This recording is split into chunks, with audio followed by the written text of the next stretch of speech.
بات کی تو غور فرمائیے ذرا کہ امام مالک کو یہ آفر ہوئی کہ موتا کو سرکاری قانون بنا دیا جائے، آپ وہاں سے وڈرا کر کے کہ نہیں میں نہیں کروں گا۔ میں کہتا ہوں یہ تو ایک ایمانداری علماء میں ہے۔ ایک دوسرا ایسپیکٹ جو میرے خیال میں امت میں سے نکل گیا کہ کیا وہ زمانہ کہ لکڑی اگر رسول پاک صلی اللہ علیہ وسلم کی بات نہ سنے تو وہ رونے لگ جائے، اور آج جب قرآن ہمیں پیغام دے رہا ہو، ہم قرآن کے خلاف کھڑے ہوئے ہوں تو ہمارے دل موم نہیں ہوتے۔ بہت اہم سوال اٹھتا ہے شاہ صاحب کہ کیا وجہ ہے کہ قرآن آج جو ہے وہ لوگوں کو وہ گائیڈنس کیوں نہیں دے پایا؟ Why is it? Is it the wrong interpretation, wrong تفسیر، یا ہمارا اپنا نیت کا کوئی معاملہ ایسا ہے؟ دیکھیے بلال، دونوں معاملات ہیں۔ قرآن پاک سے پہلے تو اپنی بات کریں، let's talk in the language of Quran. Quran جب اپنی ڈیفینیشن دیتا ہے یدل بہ کثیرا و یہدی بہ کثیرا ما یدل بہ الا الفاسقین، بہت سے لوگ اس سے ہدایت پائیں گے، اسی قرآن سے بہت سے لوگ گمراہ بھی ہوں گے، اور گمراہ وہ ہوں گے جو فاسق بھی ہوں گے۔ اور پھر قرآن فاسق کی ڈیفینیشن بھی آگے دیتا ہے۔ فاسق پہ رک نہیں جاتا کہ میری اور آپ کی مرضی پہ چھوڑ دیا جائے معاملہ کہ ہم اپنی مرضی سے انٹرپریٹ کریں۔ الذین ینقضون عہد اللہ من بعد میثاقہ ویقطعون ما امر اللہ بہ یفصل ویفسدون فی الارض، جو لوگ اللہ سے کیے ہوئے عہد کو عہد کے بعد کھلا بیٹھتے ہیں اور پھر اس رشتے کو کاٹتے ہیں جس کو جوڑنے کا حکم دیا گیا تھا، اور پھر نتیجتاً زمین میں فساد کرتے ہیں۔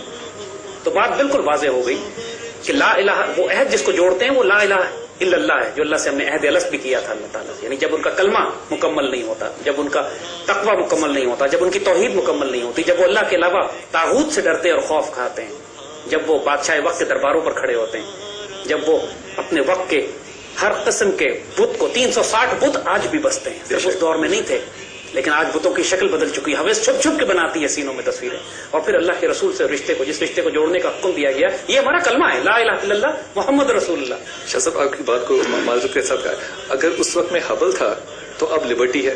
جی یہی بات بت جو ہے وہ تو ہر زمانے میں، اور جب کلمہ مکمل نہیں ہوگا تو پھر فساد زمین میں ہوگا، اور پھر اس کے نتیجے میں جو فساد کرنے والے ہیں جب وہ قرآن کو پڑھیں گے تو فتنے پھیلائیں گے، خود گمراہ ہوں گے، اوروں کو گمراہ کریں گے۔ تو شرط تو یہی ہے پہلی بات۔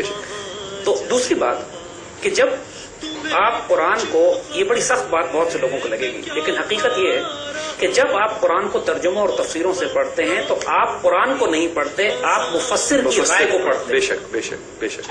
اللہ تعالیٰ نے تفسیر نازل نہیں فرمایا، اللہ تعالیٰ نے ترجمے نازل نہیں فرمایا، اللہ تعالیٰ نے قرآن عربی میں نازل فرمایا، اور عربی میں اس نے سمجھنے کے لیے آسان بھی کیا ہے۔ قرآن کا ایک عجیب معجزہ ہے، یہ کمال ہے، یہ اللہ کا فضل ہے کہ ہماری اردو زبان جو ہے اس کے سارے اوریجنل الفاظ عربی سے آئے ہوئے ہیں۔ بے شک۔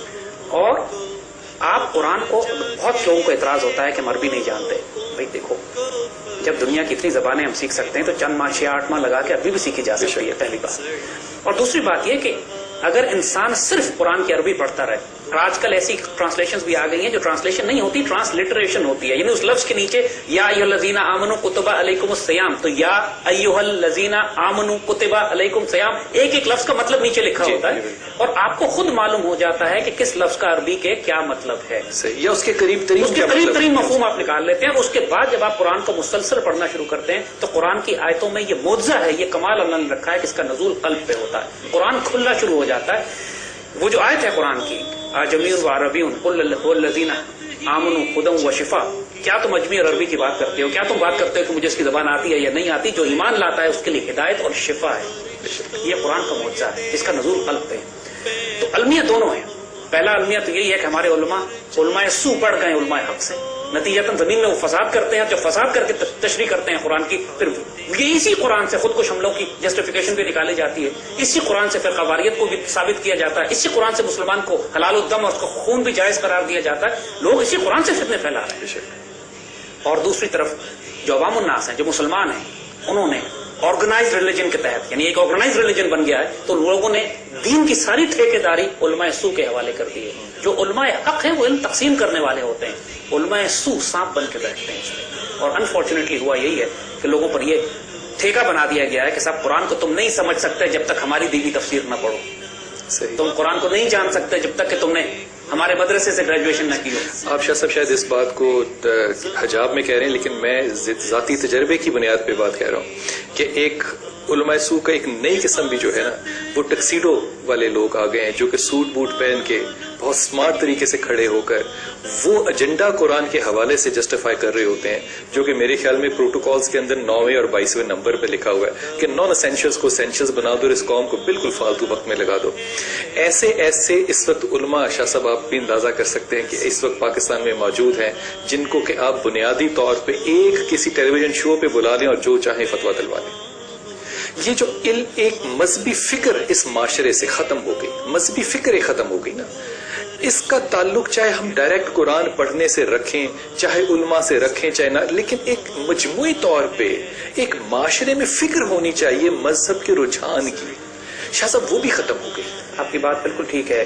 عمومی مذہبی رجحان جو ہے ملک میں، لوگ عبادات کی طرف زیادہ ہیں. بے شک ظاہری طور پہ تو نمازیں بھی بہت پڑھی جاتی ہیں، مسجدیں بھی بڑی ہوتی ہیں ماشاءاللہ. حج اور عمرے پہ جائیے تو آپ کو ویزے نہیں ملتے جانے کی، لاکھوں کی تعداد میں ماشاءاللہ لوگ پہنچ رہے ہیں، لیکن اس کے باوجود دین کا فہم کم ہو رہا ہے. اس کے باوجود معاملات خراب ہوتے جا رہے ہیں، خیانت بڑھتی جا رہی ہے، حرام رزق بڑھتا چلا جا رہا ہے، دعائیں قبول نہیں ہو رہی. رزق حرام بڑھتا جا رہا ہے، اب حرام جسٹیفائی ہونے لگا ہے، دعائیں قبول نہیں ہو رہی. جو امت کا المیہ عبادات میں نہیں ہے اس وقت، امت کا المیہ معاملات میں ہے. بے شک. اور معاملات میں خرابی ہونے کی وجہ سے، معاملات ناپاک و پلیت ہونے کی وجہ سے انسانوں کے وجود باطن پاکیزہ نہیں ہے. اس وقت بہت زور ظاہر پر ہے، یعنی ہم مسلمان لٹرلی یہودی بنتے جا رہے ہیں. اگر یہ بات کسی کو بری لگے تو لگے، کیونکہ یہودیوں کا عمل یہ تھا کہ وہ ظاہر پہ زور تھا، روحانیت اور اسپرچویلٹی ان میں نہیں تھی، نرمی نہیں تھی، سافٹنس نہیں تھی.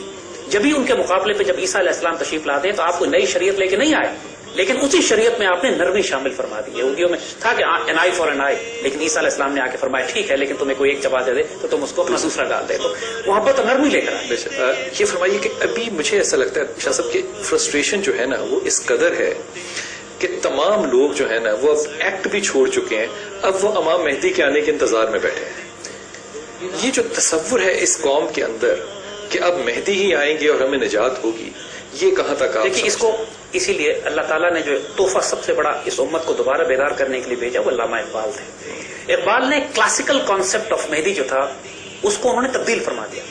یعنی اقبال کا یہ خوبصورت شعر کہ ہوئی جس کی خودی پہلے بیدار، وہی مہدی وہی آخر الزمانے، اور تو نے پوچھی ہے امامت کی حقیقت مجھ سے، خدا تجھ کو میری طرح صاحب اسرار کرے. وہی ہے تیرے زمانے کا امام برحق جو تجھے حاضر و موجود سے بیزار کرے، موت کے آئینے میں دکھا کر تجھے رخ دوست زندگی اور بھی تیرے لیے دشوار کرے.